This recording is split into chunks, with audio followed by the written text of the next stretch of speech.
और अगर ये 10 करोड़ रुपए हमें अगले 1 महीने तक नहीं मिले तो हम सारे फ्लैट्स मार्केट में बेच देंगे।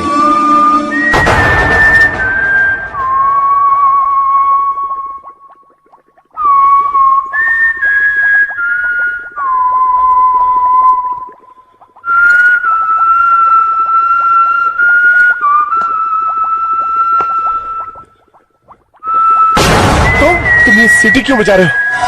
क्या कर रहे हो? ये सब क्या है? क्या पैसा चाहिए तुम्हें? कितना पैसा चाहिए? ये सब क्या है?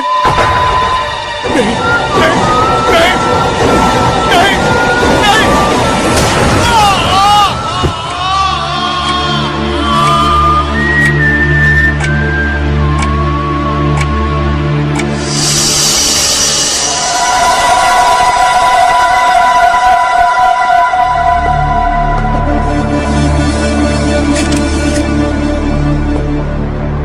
जिसने भी ये खून किया है उसने चाकू का एक ही जबरदस्त वार किया है, पूरा जोर लगा के। खूनी कोई प्रोफेशनल किलर लगता है बस। मगर राजेश रात को इतनी देर तक ऑफिस में क्या कर रहा था? सर वो काम कर रहे थे। इतनी देर तक काम कर रहे थे वो? जी सर, ये उनकी आदत थी सर। घर जाने से पहले वो अगले दिन के सारे लेटर्स को डिक्टाफोन में रिकॉर्ड कर लेते थे सर, और जब मैं आती थी तो डिक्टाफोन में रिकॉर्डेड सारे मैसेजेस, सारे लेटर्स को मैं लिख लेती थी सर, और उस हिसाब से उनकी अपॉइंटमेंट को फिक्स करती थी। डिक्टाफोन में रिकॉर्ड करते थे? जी सर।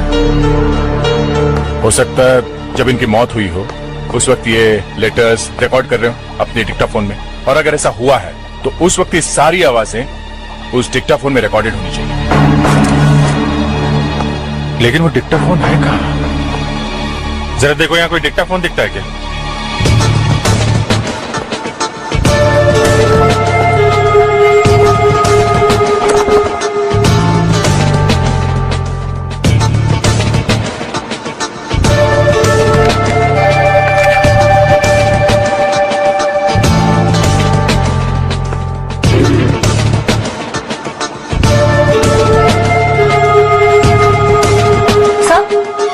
मिल गया, ये रहा डिक्टाफोन।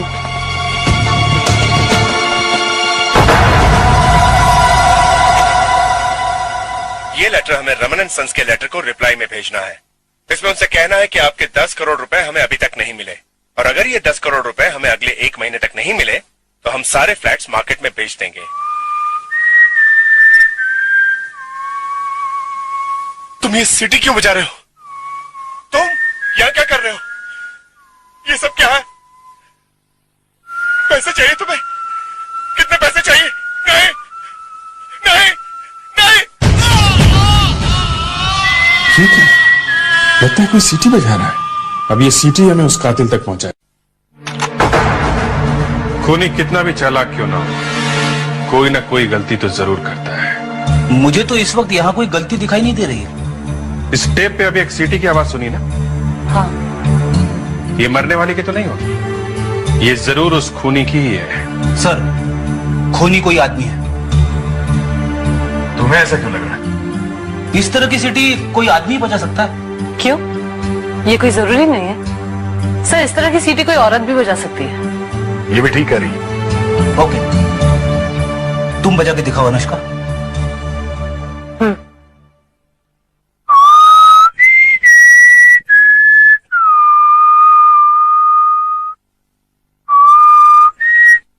अब भी कोई शक है? खूनी एक औरत भी हो सकती है, मगर बहुत जहां तक मैं जानता हूं ये ट्यून मैंने पहले कभी नहीं सुनी है। तुम तो ऐसा कह रहे हो जैसे तुम सारी ट्यून सुनते हो और जानते हो। सारी तो नहीं, मगर म्यूजिक के बारे में मैं अच्छी खासी जानकारी रखता हूँ। म्यूजिक सुनता हूँ मैं, किशोर दा, मुकेश जी, रफी साहब, मन्ना दा, और ये आजकल के रीमिक्स ये भी सुनता हूँ।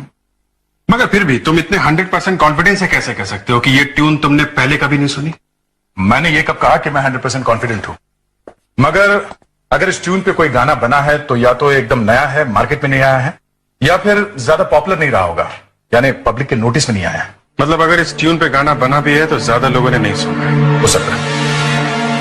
तब तो हमारा सस्पेक्ट या तो कोई म्यूजिक एक्सपर्ट है या फिर कोई ऐसा आदमी या औरत जो म्यूजिक कंपनी में काम करता है या करती है।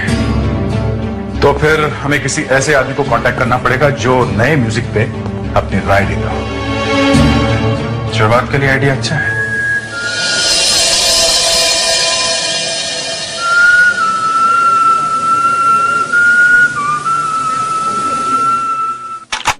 फिर से सुनिए।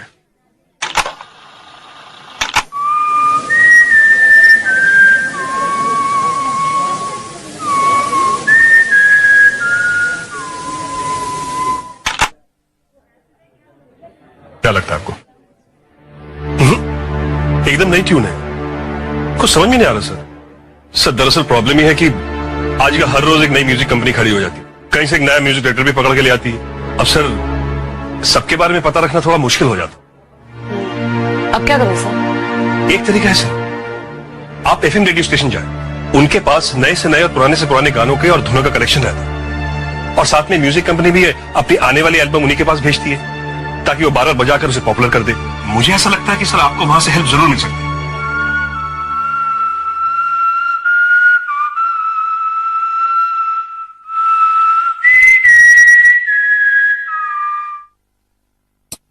दोस्तों, आपने जो धुन सुनी जरा याद कीजिए कब और कहां, किसी को गुनगुनाते हुए या फिर ये उस किसी गीत की है जो आपके जहन में कुछ ठहर सा गया है। तो मुझे फोन कीजिए 29845694 और अब आपकी ये दोस्त रजनी आपको ले चलती है एक नए पायदान पर जहां एक और नया गीत आपका इंतजार कर रहा है। So stay tuned. अगर कुछ भी पता चलता है तो आप हमें फोन करिएगा। या डेफिनेटली।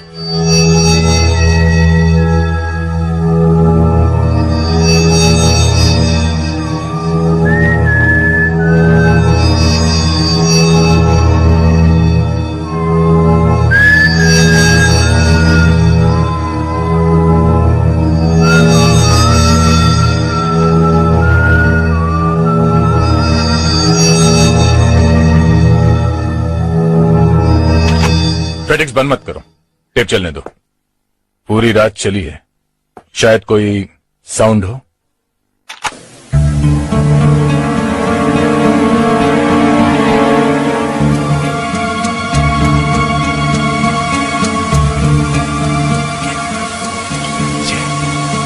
फिर से प्ले करो।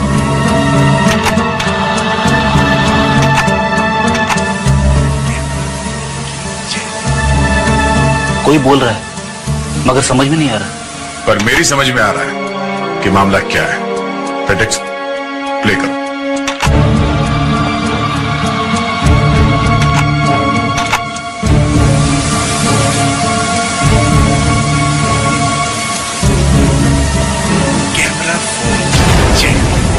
कैमरा फोन की जय।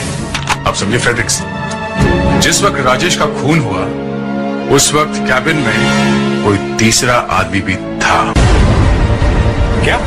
हाँ, उन्हीं के जाने के बाद, मतलब दरवाजा बंद होने के कुछ देर बाद एक हल्की सी आवाज सुनाई पड़ रही है। कैमरा फोन की जय। कैमरा फोन की जय। Okay, good job there. तुम अपनी इन्वेस्टिगेशन जारी रखो। Okay okay. क्या हुआ सर? दया को उस टेप से कुछ और क्लू मिला है। ऐसा लगता है कि राजेश के फोन के वक्त उसके केबिन में कोई तीसरा आदमी मौजूद था। हेलो सर, एक फोन कॉल आया था एक लड़की का, कहती है ट्यून के बारे में जानती है। कौन है वो लड़की? सर प्रीति नाम है उसका। इस वक्त कहाँ है वो? सर वो बीट्स रिकॉर्डिंग स्टूडियो से बोल रही थी और उसका एड्रेस है रिचा बिल्डिंग 108 फर्स्ट फ्लोर अंधेरी वेस्ट। एक बात तो पक्की है, अगर देर रात तक यहाँ पर कोई था तो उसका इरादा कुछ अच्छा तो नहीं होगा। क्या मतलब सर? मतलब राजेश और उस खूनी के अलावा इस कमरे में कोई और आदमी भी था जिसे ना तो उस खूनी ने देखा और ना ही राजेश को पता था, वरना राजेश उसे मदद के लिए जरूर पुकारता। वो तीसरा आदमी इस कमरे में शायद चोरी के इरादे से आया होगा। वो इस कमरे में छुपा कहां होगा?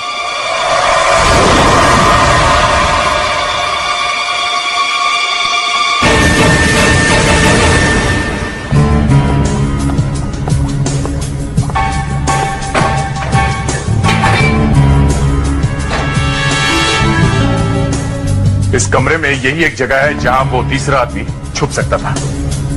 फेडेरिक्स, सोचो कि राजेश वहां खड़ा है और तुम उसका खून करने वाले हो, तो कैसे करोगे?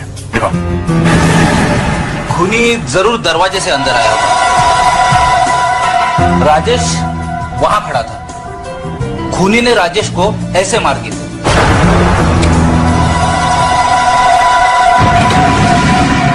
वो तीसरा आदमी यहीं बैठा था।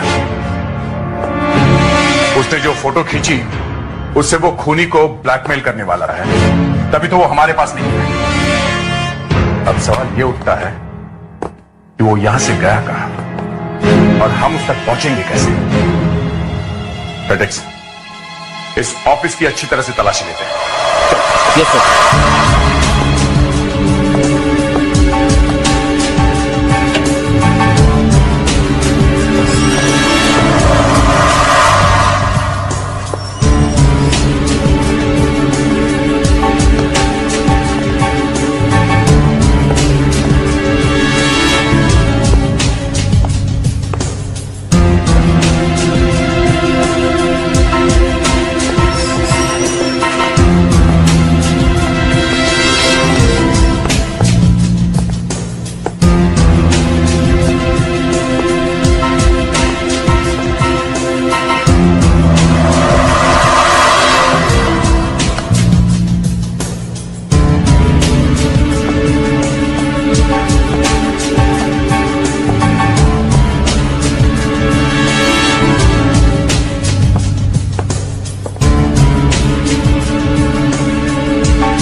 सर,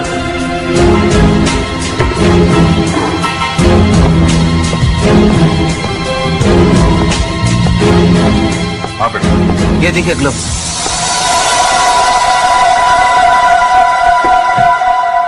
खूनी के ही होंगे, वरना बिल्डर के ऑफिस में इसका क्या काम?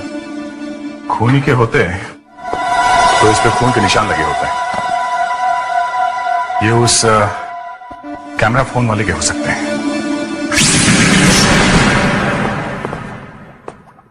एक्सक्यूज मी, ये मिस प्रीति कहाँ मिलेंगी? Room number 3। थैंक्स।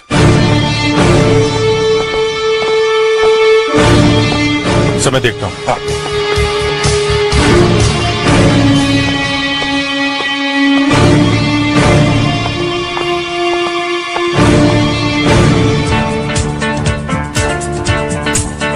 मिस प्रीति? यस। मैं इंस्पेक्टर अभिजीत, सीआईडी से। आपने ही फोन किया था? जी। आप जरा आइए।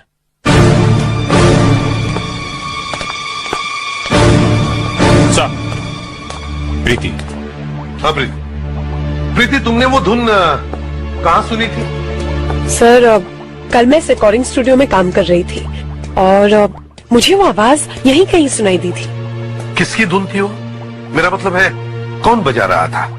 सर, ये तो मैं नहीं कह सकती। एक्चुअली मैं एक एड एजेंसी में काम करती हूँ और इस स्टूडियो में मेरा आना जाना लगा रहता है। धुन अच्छी थी इसलिए दिमाग में रह गई। अच्छा, कुछ याद है तुम्हें किस रिकॉर्डिंग रूम में से वो धुन आ रही थी? नहीं सर, ये तो मुझे याद नहीं है, लेकिन वो धुन मैंने यहीं कहीं सुनी है। आप उस वक्त किस रिकॉर्डिंग रूम में थी? आइए मैं बताती हूँ। सर, इस रूम से बाहर निकली थी मैं। प्रीति, ये सब रिकॉर्डिंग रूम साउंड प्रूफ होते हैं ना? Yes sir. मतलब जब तक किसी रिकॉर्डिंग रूम का दरवाजा ना खुले, अंदर की आवाज बाहर नहीं आती और बाहर की आवाज अंदर नहीं जाती। जी। तो तुमने वो धुन कैसे सुनी? सर, मुझे एक फोन करना था। जब मैं फोन करने के लिए बाहर आई तब मैंने वो धुन सुनी। मतलब तुम जब उस कमरे में से बाहर आकर फोन कर रही थी तो किसी रिकॉर्डिंग रूम का दरवाजा खुला और तुमने वो धुन सुन ली? जी सर। एक काम करते हैं, तुम उस दिन की तरह उसी कमरे में से बाहर आकर वहीं जाकर खड़ी हो जाओ जहां पर तुम फोन कर रही थी। हम हर रिकॉर्डिंग रूम का दरवाजा एक एक करके खोलेंगे और वो धुन बजाएंगे। शायद तुम्हें कुछ याद आ जाए।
मैं इस वक्त रिकॉर्डिंग स्टूडियो पर हूं। हाँ हाँ बस आ रही। Okay bye.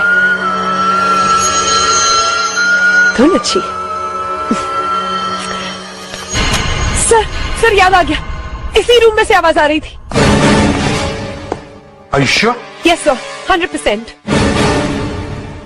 सर सीआईडी को रिकॉर्ड दिखाने के लिए हम ना क्यों करेंगे? सर ये वो रजिस्टर है जिसमें हर पार्टी की एंट्री रहती है, जिसके यहाँ बुकिंग होती है।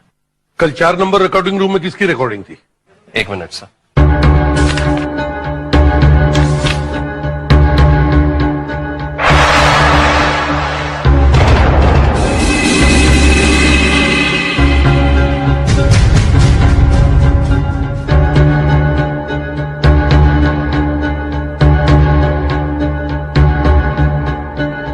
इस वक्त कहाँ होंगे वो?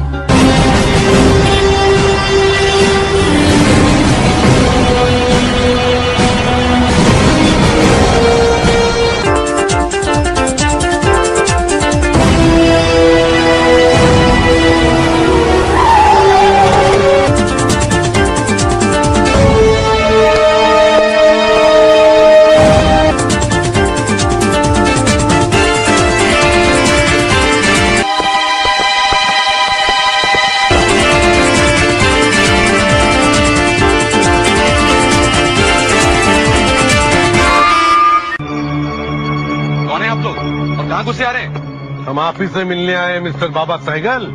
एक्सक्यूज मी, कौन है आप? मैं एसीपी प्रद्युमन, सीआईडी।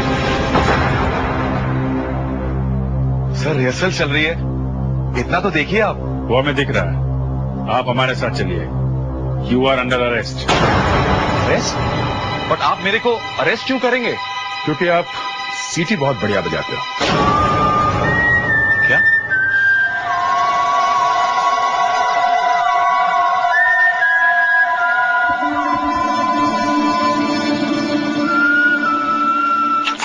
तो ये आप ही का नया गाना है ना? हाँ, लेकिन गाना आपको मिला कहां से? राजेश की लाश के पास से। ये ट्यून खूनी बजा रहा था। ये कैसे हो सकता है? सर ये गाना तो मार्केट में रिलीज ही नहीं हुआ है, पब्लिक में किसी को पता ही नहीं है। और जब आपने मेरे को अरेस्ट किया तब मैं शो की रिहर्सल कर रहा था, वो भी इस धुन पर। यही तो हम जानना चाहते हैं मिस्टर बाबा सहगल कि अगर ये धुन सिर्फ आप ही को पता थी तो फिर खूनी ये धुन कैसे बजा रहा था? हा? सर अगर आप ये मान रहे हैं कि मैं ये ट्यून जानता हूं इसलिए मैं खूनी हूं, तो आप बिल्कुल गलत समझ रहे हैं। मेरे अलावा भी और लोग हैं जो इस धुन को जानते हैं। आपने अभी अभी कहा कि आपके अलावा ये ट्यून कोई नहीं जानता। हाँ कहा था, बिल्कुल कहा था। पब्लिक में किसी को नहीं पता है। जब एक गाना कंपोज होता है तो बहुत सारे लोग काम करते हैं, तो composer, arranger, lyric writer, technicians, musicians, तब एक नया गाना बनता है। और आपके साथ कितने लोग काम करते हैं? तकरीबन 5 से 6 लोग। अच्छा, अभिजीत सर, इन सबको बुलाओ। डॉक्टर साहब कुछ पता चला? पता करने की कोशिश कर रहा हूं। सर जरा जल्दी कीजिए। आप स्पीड से काम करेंगे तो खूनी इंडिया छोड़कर दुबई में बैठा होगा। तुम डिपार्टमेंट में ये साबित करना चाहते हो ना कि केस सबसे पहले तुमने सॉल्व किया? आप जो भी समझे। सच तो ये है कि जो आदमी मरने वाले के ऑफिस में छुपा हुआ था उसने खूनी को जरूर देखा है, इसलिए वो कैमरा फोन के जय किनारे लगा रहा था। तो इससे तुम्हारी सेहत पे क्या फर्क पड़ गया? वो खूनी को ब्लैकमेल करेगा। अगर हम इस आदमी के पास पहले नहीं पहुंचे तो वो खूनी से सौदा कर लेगा, और जो सबूत इस आदमी के पास है वो मिट जाएंगे। दया खूनी कैसा भी हो, कहीं भी हो, सालूखे के हाथ से नहीं बच सकता।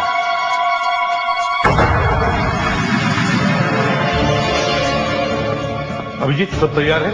Yes sir. वॉइस एनालिस्ट अपने इक्विपमेंट चेक कर रहा है sir. Morning sir. Good morning. आपकी तरफ से कोई प्रॉब्लम तो नहीं है? सर मैं बिल्कुल रेडी हूँ। गुड। मैंने डेक्टा फोन से विसल वाली ट्यून कंप्यूटर में फीड कर ली। अब मैं इन लोगों की विसल इस वाली विसल से मैच करूंगा, और जिसकी भी फ्रीक्वेंसी मैच कर गई वही आप पे काफी। गुड। अभिजीत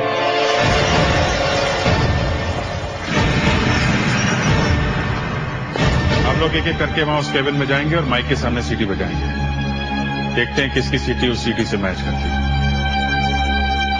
आप आइए पहले।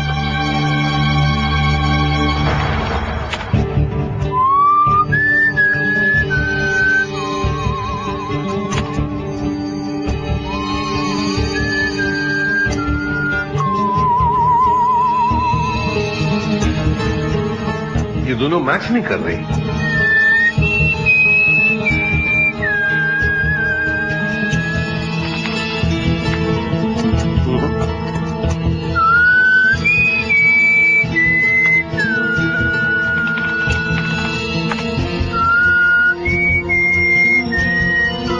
ये भी फ्रीक्वेंसीज मैच नहीं हो रही है।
साहब, आपने मुझे और मेरे साथियों को गलती से शक के घेरे में लिया है।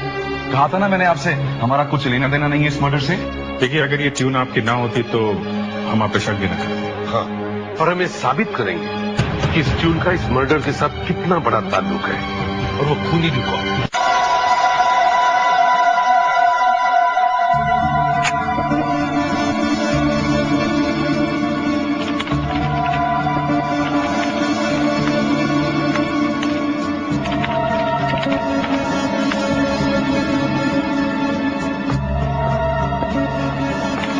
हेलो डॉक्टर साहब, कुछ मिला क्या? मिला तो है, ये फिंगरप्रिंट्स जो मुझे ग्लव्स की उल्टी साइड में मिले हैं। किसके? बाबा साइकिल या उसके किसी साथी के? वही तो मैच करने की कोशिश कर रहा हूं।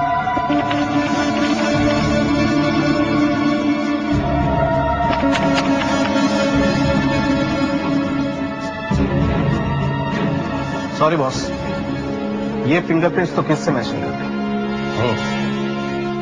अब लेकिन मायूस होने की जरूरत नहीं, मुझे ग्लव्स के अंदर कुछ छोटे छोटे महीन से टुकड़े मिले। ये देखो, ये किस चीज के टुकड़े हैं? ये किसी खाने की चीज के टुकड़े हैं। तब तो उस आदमी ने ग्लव्स पहनने से पहले कुछ खाया होगा। तुमने बिल्कुल ठीक कहा फ्रेडरिक्स, लेकिन ये खाने के पहले उसे मछली होना पड़ता। मछली? आप कहना क्या चाह रहे हैं डॉक्टर साहब? ये खाने के टुकड़े आदमियों के खाने के नहीं है, मछलियों के खाने के। वो ग्लव्स में कैसे आ गया? मतलब मर्डर देखने से पहले उस आदमी ने मछलियों को खाना खिलाया होगा। इसका मतलब उस आदमी का मछली या मछली के टैंक से कोई रिश्ता है। या तो वो आदमी मछलियां खरीदने बेचने का काम करता है, या फिर फिश टैंक बनाने और बेचने का। यह भी हो सकता है कि वो राजेश के ऑफिस में रखे हुए फिश टैंक को साफ करने का काम करता हो। उसके स्टाफ से पता करते हैं वो फिश टैंक कौन साफ करता है। Excuse me. यस, हम लोग सीआईडी से हैं। सीआईडी से? यहाँ क्यों? हमें पता करना है कि राजेश के ऑफिस में जो फिश टैंक है उसकी मेंटेनेंस के लिए आपके ऑफिस से कौन जाता है। आइए अभी बताता हूँ। राजू पकड़ो।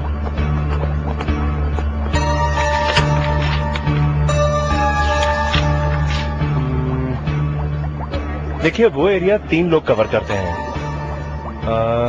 किरण, राणा और विकास। 23 तारीख को वहां कौन गया था? देखिए, 23 को राणा तो आया नहीं था। विकास 4 बजे आया था, लेकिन उसने राजेश जी का ऑफिस अटेंड नहीं किया था। ये आप कैसे कह सकते हैं? क्योंकि हमारे आदमी जिस किसी क्लाइंट को विजिट करते हैं, वहां उनसे क्लाइंट विजिट रसीद लेते हैं, जिन पर क्लाइंट की साइन होती है। और ये तीसरा आदमी क्या नाम है? किरण? किरण तो काफी दिन से आ नहीं रहा है। कब से? हाँ, 23 तारीख से।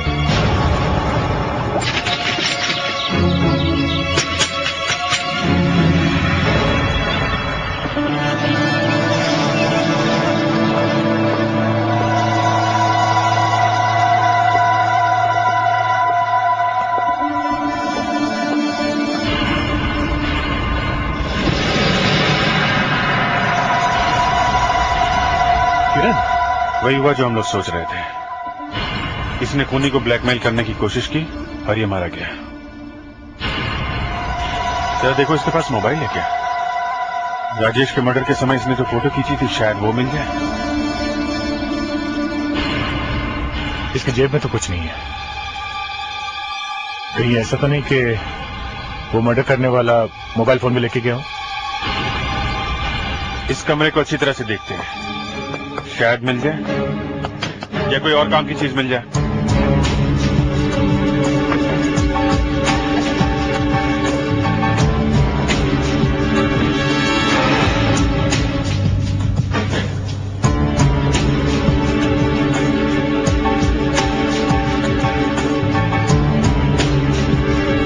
ये क्या है? ये तो किसी पेपर की कटिंग लगी है। उम्र 25 साल, हिंदू, सारस्वत कोकनास्त, एक इंटरनेशनल बैंक में मैनेजर है। आय 45,000 प्रति माह के लिए चाहिए सुंदर गोरी MA पास वधु। Post box number 3300। ये पोस्ट बॉक्स नंबर 3300, इससे पता लगाते हैं इस मनोज का एड्रेस क्या है। मिस्टर मनोज, आप इस किरण को जानते हैं? इसका 3 दिन पहले खून हो चुका है। खून? सर, मैं ऐसे किसी आदमी को नहीं जानता हूँ। इस आदमी की डेड बॉडी के पास पूरा अखबार नहीं, आपके एडवर्टाइजमेंट की कटिंग मिली है हमें। मिली है तो मैं क्या करूँ? मैंने तो अखबार में सिर्फ एडवर्टाइजमेंट दिया था, और अगर उसे देख के कोई कुछ करता है तो हाउ डू आई नो? अब तक रिश्ते के लिए आप कितनी लड़कियों से मिल चुके हैं? सर, सिर्फ एक। कुछ दिन पहले ही तो मैंने एडवर्टाइजमेंट दिया था सर। रिस्पांस भी आ रहा है, मैंने लिस्ट बनाई है। कुछ लड़कियों से आज मिलूंगा और कुछ से कल। आप जिनसे भी मिलेंगे हम उन्हें देखेंगे। जी जी। क्या पता उनमें से किसी का किरण के मर्डर से कोई कनेक्शन।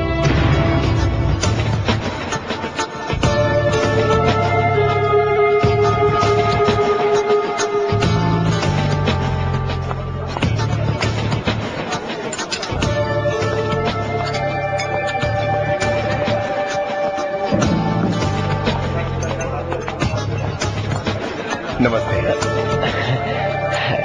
नमस्ते। मैं ही मनोज हूँ, और ये मेरे बड़े नमस्ते। नमस्ते। आप बैठिए, बैठिए। आप उठिए।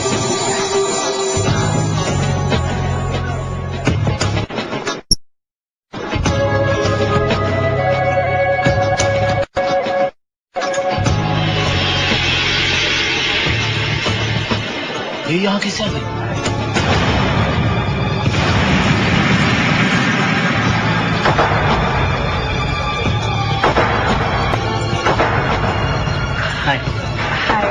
मनोज? जी हाँ, मैं ही मनोज हूँ, और ये मेरे बड़े खेला था तुमने? खेल? कौन सा खेल? वही धुन, वो सी वाली धुन। बहुत बढ़िया धुन थी वो। जैसे ही तुम्हें पता चला कि तुम पकड़ी जाने वाली हो, तुमने हमें बुलाया और सीधे बाबा सैगल के पास भेज दिया। मैंने ऐसा कुछ नहीं किया सर। मैंने आप लोगों का अनाउंसमेंट रेडियो पर सुना, तो मुझे लगा कि मुझे सीआईडी की मदद करनी चाहिए। अच्छा, तो तुम मनोज के साथ क्या कर रही थी? मनोज? उसने शादी की ऐड दी थी, और मैं शादी करना चाहती हूँ। मगर तुम्हारी किस्मत ही खराब थी। वो शादी की ऐड हमें उस आदमी की लाश के पास मिली जिसका मर्डर तुमने किया था। ये आप किसके मर्डर की बात कर रहे हैं? उसी की जो तुम्हें ब्लैकमेल कर रहा था, क्योंकि करते हुए देख। मैंने किसी का खून नहीं किया। आप लोग मेरा यकीन क्यों नहीं करते? मैंने किसी का खून नहीं किया है। उस धुन के बारे में तुम्हें मालूम होना, वो शादी की ऐड किरण की लाश के पास मिलना और वो ऐड को देखकर मनोज के पास जाना, ये कोइंसिडेंस नहीं है, समझी? राजेश का खून तुमने ही किया है। कौन राजेश? वो बिल्डर? हाँ, उसको भी तुमने ही मारा है।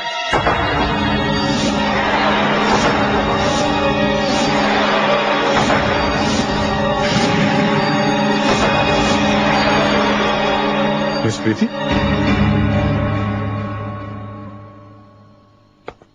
मिस प्रीति?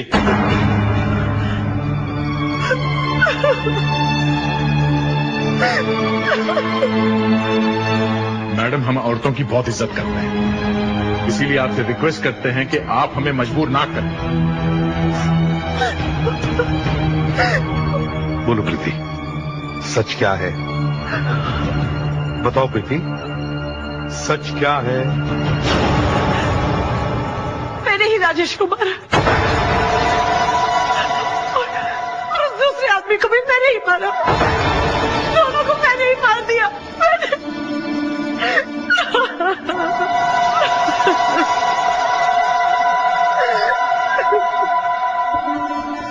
कैसे मारा? मैंने पूछा कैसे मारा? ये सब आप लोग जानकर क्या करेंगे? मैंने कहा ना आपसे, मैंने उन दोनों को मार दिया। कैसे मारा? चाकू से, जहर देकर, गला दबा कर या बंदूक से? बताओ कैसे मारा? तुम नहीं बता सकती क्योंकि तुमने किसी को मारा ही नहीं है। तुम किसी को बचाने की कोशिश कर रही हो। कौन है वो? क्या रिश्ता है तुम्हारा उस आदमी से? बताओ। वो मेरे पापा है। सुना आप लोगों ने? वो मेरे पापा है। मेरे पापा है वो। पूछते क्या रिश्ता है?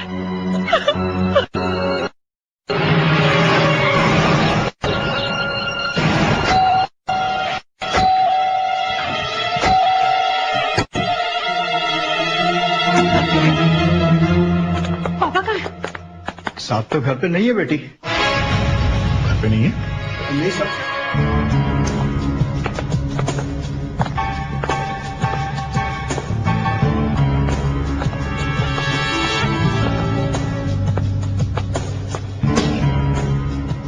लगता वो भाग गया।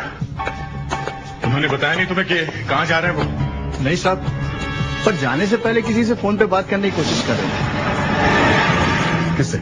ये तो पता नहीं, बात तो कुछ हुई नहीं। बार बार नंबर घुमाते थे, काट देते थे। ऐसा 3-4 बार उन्होंने किया, फिर अचानक निकल गए। मतलब ब्लैंक कॉल्स? फिर डायल करने से पता चल जाएगा किसका नंबर है।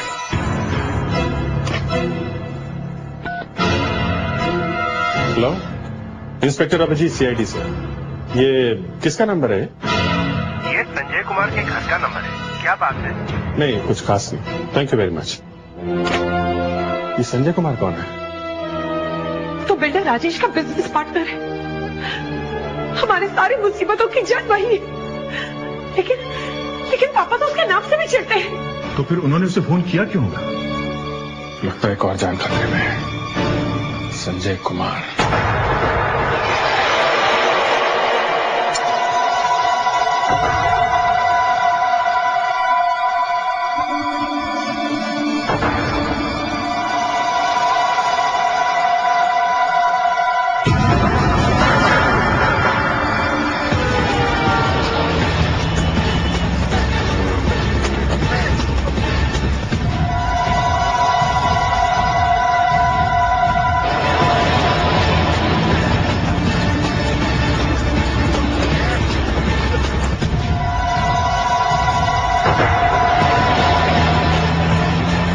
क्या कर रहे हो आप? जिंदगी के सारे हिस्सा पूरे कर रहा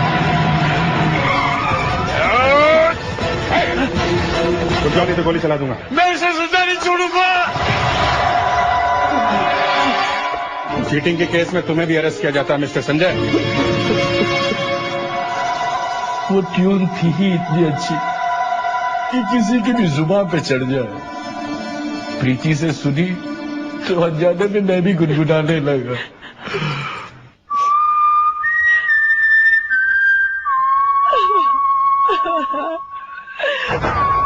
सारी जिंदगी एक एक पाई जोड़ी थी कि एक दिन हमारी छत होगी।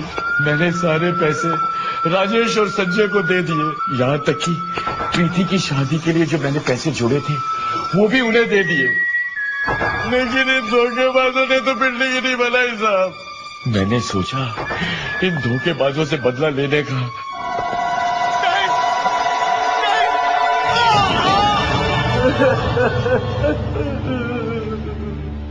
और किरण, उसे क्यों मारा?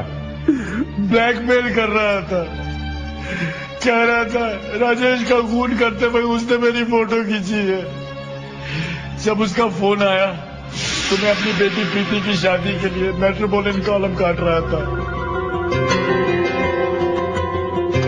कह रहा था मुझे पैसे दो, मैंने वही कैची अपनी जेब में रखी और उसे भी मारने चले गया साहब, और उसे भी मैंने मार डाला साहब, उसे भी मैंने मार डाला। मुझे माफ कर दे बेटा, मैंने सोचा ही नहीं था कि अगर मैं पकड़ा गया तो एक खूनी की बेटी के साथ शादी कौन करेगा। हम लोग कोशिश करेंगे कि प्रीति की शादी सही तरह से हो और उसे आप भी अटेंड करें।